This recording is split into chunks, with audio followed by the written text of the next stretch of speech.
of them, and I just saw how good they were. And so this one's mine. So please, be careful with it. Try not to touch steel too much because it's really expensive steel. Do not drag your finger across the edge. I don't know why people want to test it with their thumb. It will beat your thumb. Okay, and I don't want you to get blood on my knife. And whatever you do, please don't drop it. Okay, so can I trust you with my knife? Yeah. And she does what everybody does. They look at it. Okay? So that's what you do, all right? That's how I handle my knife every time. I do it the same way every single time, okay? I don't just go here, okay? That doesn't build value, all right? You're doing a presentation. Now, could you, all of you, say almost the exact same thing I just said and be telling the complete truth? Yeah. Yes, okay? So you can say exactly what I just said, and I have it on video now, so now you can write it down off video, okay? So I'm going to put this on YouTube, all right, so you guys can look at it. But that's how I used to do it. Now, what have I done by doing that? What have I done for her? I built a lot of value, right? And all I'm doing is I'm sharing, remember the two things that sell Cutco? Confidence and enthusiasm? Have I showed them a little bit of enthusiasm for the product? Yeah. Yes, okay? And I'm not telling them what they should think, I'm telling them what I think, okay? And by the way, that's totally true. How many of you guys are here because you were in the interview and you decided, and some of you guys had to fight and beg and scrap to get the money for the sample kit, so explain that to them, okay? And tell them, look, you don't have to tell them you got a discount, okay? $147 to you is just like $500 to them, okay? And so the point is that, you tell them, now by the way, after you tell them, I'm a college student, I have no money, I'm totally broke, but I found a way to afford it. You think they're going to say, we're a two-income household, I have jobs, a full-time job, I can't afford it? You think they're going to say that? No, okay? So you just eliminate that whole objection by just talking about how you found a way to afford it. That makes sense? Okay? And then you hand them the knife. All right? So now you combine that, doing that phrase there, okay, along with all the testimonials and just talking about personal stories. Anytime you say, this is my mom's favorite, this is the one, my uncle loved this one, this person loved that one, my neighbor, they saw this slice, so they went gaga over it.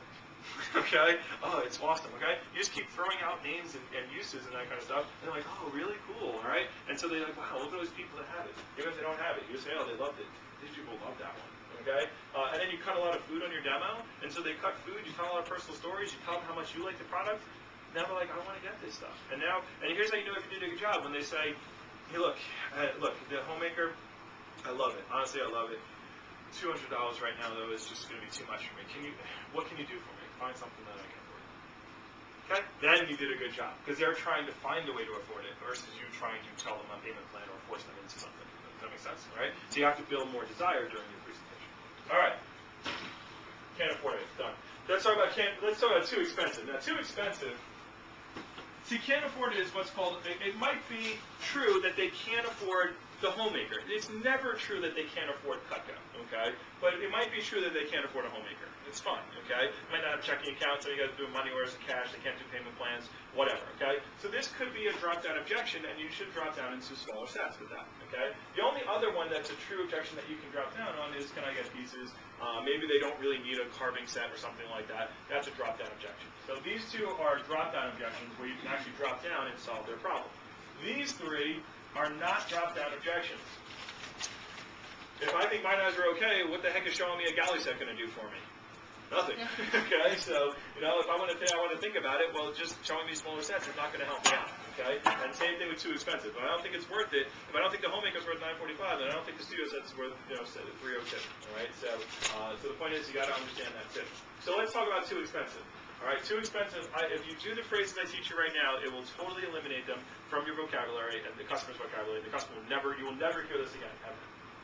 Okay? They might say it meaning it's too expensive for me right now, meaning you can't afford it, but if you do what I teach you right now, you'll never get too expensive for the customer. So, let's handle this dumb one. All right? So let me give you some psychology and then herbology. Okay? So here's the psychology of too expensive. As soon as your customers find out that you are showing knives, you done with your demo? You done with your demo? On your way, you're done. Okay, cool. All right, so as soon as your customers figure out that you're showing knives, now whether that's on here where it says cutlery, okay, or you told them on the phone, or they see this knife, as soon as they figure out knives, okay, they immediately try to figure out how much it is. How many of you had somebody during your demo say, how much is this one?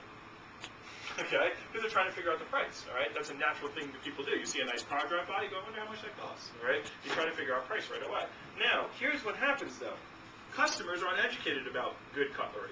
So as soon as they figure out knives, the subconscious mind works really fast, all right? And so what happens is they go, okay, this, Mia came over to show us knives, all right. So what did our knife set cost? Okay, this happens in a split second in their head, all right? And they go, oh, well, we've spent about $50 on ours, $60, all right? $100, all right? So, okay, so what could a really good knife set cost? Because obviously Amia didn't come all the way over here to show us junk, okay? So obviously she's showing really good knife. So if they think their set costs $50 to $100, what does an uneducated customer think that a good set costs then? $50 to $100. Well, no, they think theirs is $50 to $100. They understand theirs is junky. Yeah, $200, $300, okay, that's what they're thinking in their head. Well, it could maybe twice as much, 3 times as much, that's what they're thinking, all right? So they're sitting there thinking $300 for the homemaker set. Now, if they're thinking $300, and then you say, oh, it's $945, what is their reaction? Oh, why is it so much? What, are you kidding me? This is called too expensive land. Okay? You're into expensive land. Okay? They're going to say it's too expensive. So we can't change the price. We can't change $9.45. But can we change what they think the price should be? Mm-hmm. Yes. And what happens is you have to raise their expectation of price. You have to raise what they think the set costs during the presentation. So therefore, when you say $9.45, they're happy about that, okay? And they want to buy. So, for example, and guys, just to show, like new reps, they do things wrong all the time, and they don't even know they're doing it wrong. Okay, you just haven't been taught everything yet. That's why a lot of reps get discouraged in their first weekend because they just haven't taught everything yet. And your goal is just to practice and get experience of the demonstration. Because whether you sold something or not, you feel like you're getting better at the demo. Yes, and that was the purpose. Okay, so if you had some sales, great. Okay, but the goal isn't to hire you for 2 days. Right, we're hiring you to do a job for many, as long as possible, 12 years. Right, that's the point. All right, so the point is that when you're talking about too expensive, like for example, should you use the word expensive during your presentation? No. Yes. Okay, you were here last week, you know. All right, so you know the answer, right? It really works. Of course it does. You were here last week, you know. All right, so but everybody else is like, no. See, you're doing things wrong. You don't even know you're doing it wrong. You have to use the word expensive during your presentation. If you don't, then they're not going to think it's expensive. Like if you were selling Lamborghinis, wouldn't you tell them that the interior leather is imported from Italy and it's very expensive leather? Oh, yeah. Yes, of course you would, because you have to explain to them why the car's going to cost $500,000 at the end, okay? So that's what you do. So you have to use the word expensive. I use it a lot. I just did it when I showed it to her. I don't know if you caught that, okay? I said, please don't touch the steel because it's really expensive steel. Okay, I'm building value. You have to build value with the customer as you're going through. So let me teach you some verbiage. And this is the too expensive page. You got to do a better features and benefits page. This one. This is the my knives are okay page, which I just showed you how to do. This is the too expensive page. Okay, you got to do a better job on this page. All right. So let me give you a phrase that will help you with this page. Okay, and I'll write it down so you get it. Alright, the phrase is, blank costs more and makes Cutco more expensive,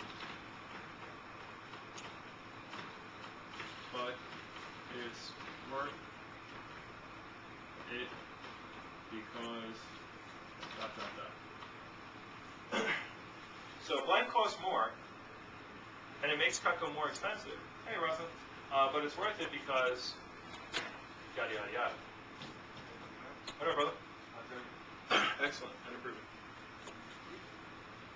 All right. So blank costs more, and it makes Cutco more expensive, but it's worth it because blah, blah, blah. All right. So what the heck do I mean by this? Okay. Hey, by the way, I just put on